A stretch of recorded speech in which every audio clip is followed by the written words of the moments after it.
presented by Madhuri Music. Music by Jiddi Koiran. DJ Vikas Betya.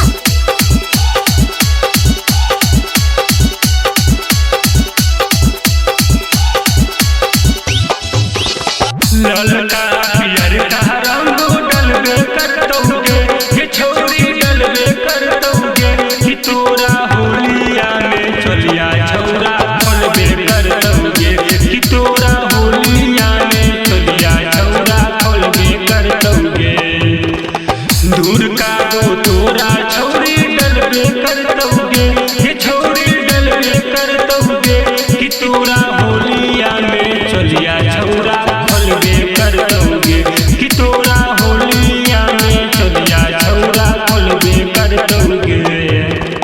Recording by Madhuri Music Gaya.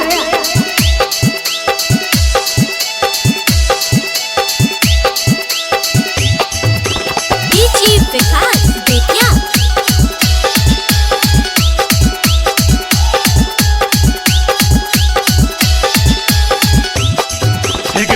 तू गाली चल छिहाली छोरा सब तोरे छमार गे सके जे कई बह लागे छौरी तू गजब